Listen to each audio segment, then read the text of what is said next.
So, I'm a pretty squeaky clean guy. I've never been arrested. I've never been in a fist fight. And I've never taken hard drugs. These are three things that my dad and my brother can't say. But something that they can't say is that they have been banned from an island. We fled from St. Agnes and its washing machine in humiliating defeat and arrived at Bryher.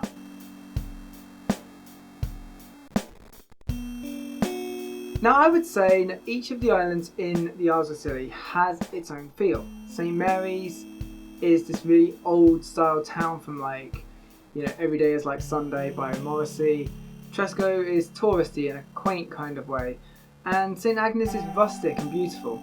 Bryher and the people who live there, on the other hand, are as pretentious as they come. Check out our amazing 3-star hotel. Look at our fancy restaurants. We have more fancy restaurants than the other islands.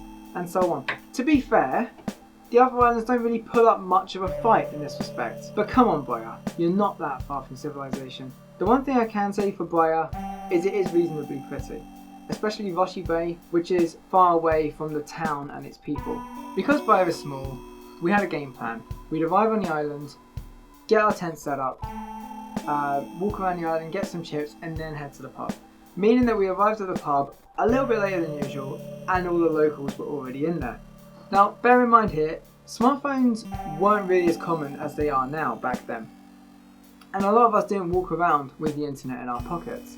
Meaning that when Alex, a bit of a tech guy and a social butterfly, saw that there was a computer in the pub main room, he made a beeline straight for it, while I went over and got the drinks. In retrospect, who puts an open computer in a public space, much less a pub where people are going to get drunk? I'll tell you right now, this place was not set up for delinquents like us.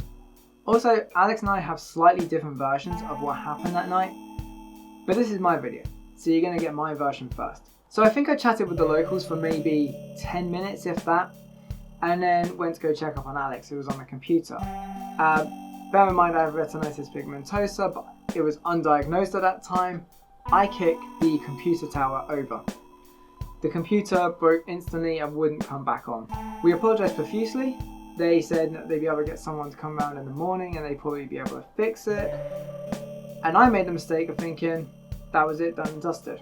Instead what happened was they thought I was drunk already on half a pint, and they refused to serve me for the rest of the night. But they would still serve Alex, even if it was for me, as long as I sat quietly in the corner. So, we quietly get bladdered in the corner, as you do. And every time I look up, I've got more people glaring at me. Not Alex, no. No, he's actually getting on great with the locals, and by virtue of association, by the end of the night, I'm allowed back at the bar. But then he goes too far, and he starts flirting with the barmaid in a toe-curlingly cringy way that only a 19-year-old can. And her dad, the landlord, tells us to leave. So as I mentioned before, Alex has a very different version of events from me. According to him, I kicked over the computer tower, got into an argument with the bar staff, smashed up a chair, and after all that, it was me who tried to chat out the barmaid and got us kicked out of the pub. After we got kicked out, Alex was fuming, and he stormed back to the tent, leaving me to fumble around in the complete darkness for about 20 minutes.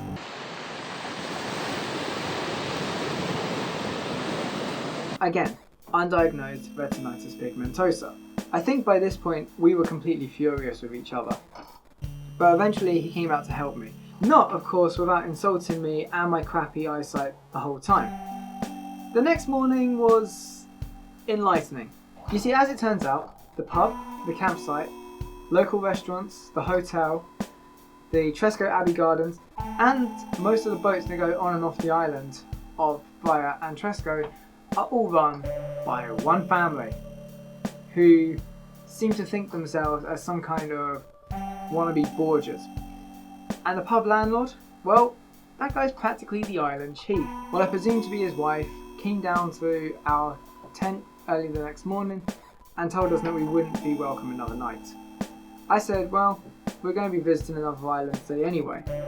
After that, she asked us to hurry up and leave. So we pack up quickly, get our purple storage tub, go down to the dock, get on the first boat, which happens to be going to St Mary's. When we get off at the other end, the captain says, don't come back to Bryher. If the sea levels could just rise in one place and one place only, I wouldn't mind if it was Bryher. I really wouldn't.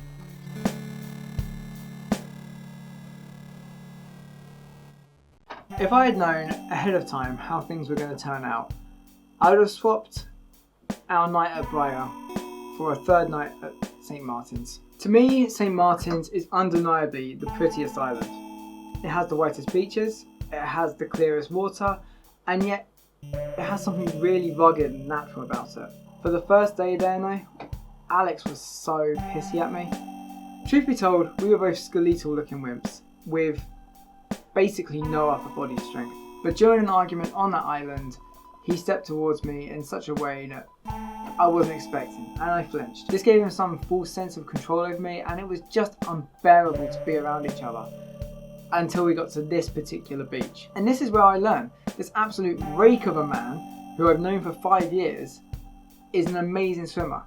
He swims out to this rock that's a good 200 metres away and back again, no problem. He was right with me after that. Apparently, all he needed was a swim. We went to a cafe after that and decided, no drink tonight.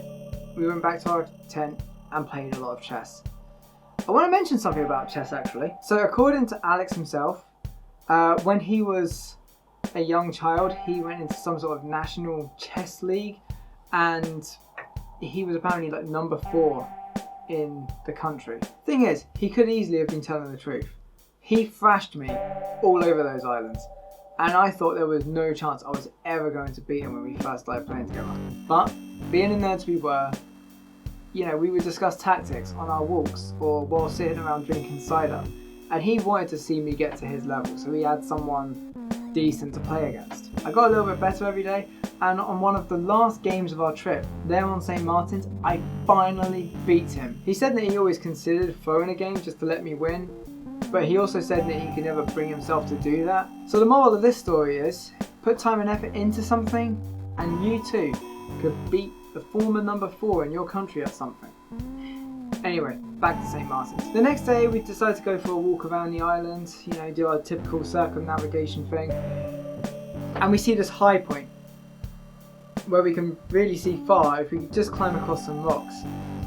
It's only when we're halfway up that we look behind us and see that the sea has come in and closed off most of the rocks that we just crossed. Essentially, we had unwittingly crossed a tombolo to a place called White Island, and we had to get back fast. By the time we were halfway back across this pile of rocks, the sea was up to our feet. We take off our shoes and socks and half run, half wade across the rest. By the time we make it back onto St Martin's proper, we are drenched up to our waists and our legs and feet are shredded from the sharp rocks. We go back to the cafe from the previous day and we run into Danny the Pirate again. If somebody told me that day, oh, Danny the Pirate is part-time in this cafe as well, truth be told, I probably wouldn't have batted an eyelid. Obviously, when we arrived to this cafe, we're still soaked up to our waists and he's laughing at us in this kind of, I did warn you sort of way.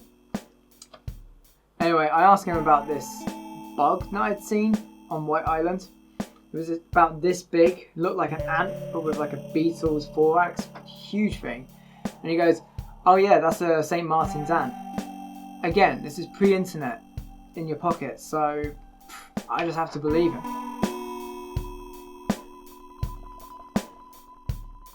After 2 days on St. Martin's, we had 1 day left. And I wasn't going to miss the ferry from St Mary's to Penzance for anything. Like I said, I don't miss anything, and I think the ferry only ran Tuesday to Thursday at that time. So we headed back to St Mary's, and by this point it is just starting to dawn on us what the pool of the Isles of Scilly actually is. For Alex, it was the pristine beaches and swimming. For me, it was the rambling and the wildlife. For example, I saw a peregrine falcon on the ferry into St Mary's on that first day. So we arrive at St Mary's, we go back to that first pub that we arrived in a week earlier, set up our tent in the exact same spot, and without saying anything to each other, we both knew that we wanted to approach St Mary's again with this new perspective. We walk out, away from the town, following this one rule that I used to do quite a lot as a younger teenager, which is that you go out in a straight line, and as soon as you come across a building, you move in the opposite direction of that building, trying to get away from civilization, essentially. We did this until we came across this absolutely stunning beach. The only issue was, the beach was at the bottom of this cliff that we were stood on top of. Not a very tall cliff, it seemed manageable enough, but it seemed like that was the only way we were going to get down to the beach. But we hadn't accounted for this large boulder about halfway down. When we got to the boulder, I looked down at this rock underneath, and I thought, I can slide down there. I'll slide down and drop, maybe that much? Sort of 50 centimeters or so. No problem, to the boulder below. But as I was sliding, I realised something. I've miscalculated. Only by a little bit. I'm sliding off the rock, just slightly to the side of where I wanted to be, but enough for me to drop straight into the Atlantic Ocean. And suddenly, I'm whimpering like a little kid, terrified of dropping into the ocean, for Alex to pull me back up. But because he's basically a stick insect, he can't. Instead, he's got this look of panic in his eyes, but he's not saying anything at all to me. Instead, he has this idea to just drag me around across the rock to where I was originally trying to slide down to. I drop down, guide him down to where I was trying to get to in the first place, and we carry on like nothing happened. It's only when we're sat down on the beach and I look over to the side, now I realise where I was going to drop wasn't the Atlantic Ocean at all, but some rather sharp looking rocks. For the second day in a row, I had nearly been killed by both sharp rocks and the Atlantic Ocean. We left the beach via a path that was clearly there from the beginning, but we just couldn't see from the top. And within an hour, we're sat back at our favourite pub, at our favourite table, drinking our favourite Cornish rattler. We packed up early and we got down to the docks, a good 2 hours ahead of the ferry arriving and a good 3 hours ahead of us actually being able to board it. Quite aside from having this giant purple tub that we now both can't wait to be rid of, it has been the blight of our entire vacation. We realised there's nowhere in the dock to actually go and get something to eat. So we head back into the tourist information as we did on that first day, and we go see Danny the pirate and say our goodbyes.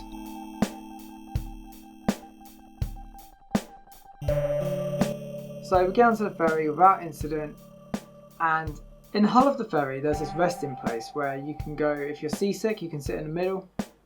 We didn't have that problem, but around the edges there's these bunks that you can lie down and get some sleep on. I decide I'm going to get as much sleep as I can because I just want to get back to Sussex as soon as possible, get a shot of Alex, get some sleep, maybe order a pizza.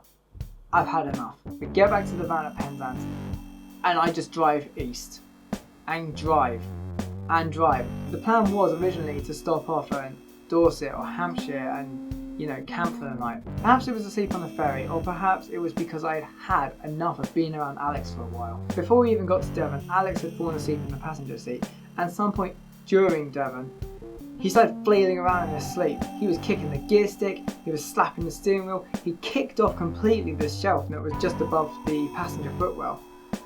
Something in me snapped. I had had enough of Alex's shit. I'm punching him in the arm, punching him in the leg, pushing him into the passenger door, and just shouting at him for him to just stop moving. To wake up or stop moving. After this, he does stop. He doesn't wake up, but he just stops. I don't think he ever realised this had happened because he slept the rest of the journey after that. I just found myself driving through Dorset, driving through Hampshire, driving through West Sussex. Before I knew it, I was at a familiar roundabout just on the other side of Lewis. I took Alex back to his mum's house in Howsham, dropped him off, and went straight home. Bear in mind this was in June, so when I left Penzance, it was about 9:30 and still daylight. And when I arrived at my house in Heathfield, it's about 5 o'clock in the morning and it's daylight again. I had driven straight through the night just to put this whole misadventure behind me. And that's the story of probably the wildest week of debauchery in my entire life. And I know that we pissed each other off immensely by the end of that trip, but I couldn't have had a wilder week with anyone else.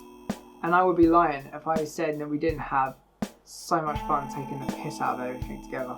Alex was a really good friend to have. He had good and bad points, but he was easily the most entertaining and loyal guy I've ever met. Like I said, I could probably do an entire mini-series on just Alex, but that might have to wait for another day. In the meantime, please do tell me about any crazy adventures you've had in the comments. Maybe you've been to the Isles of Scilly and you have a completely different perspective. I would love to hear that. If somehow I've inspired you to visit the Isles of Scilly, I wouldn't blame you.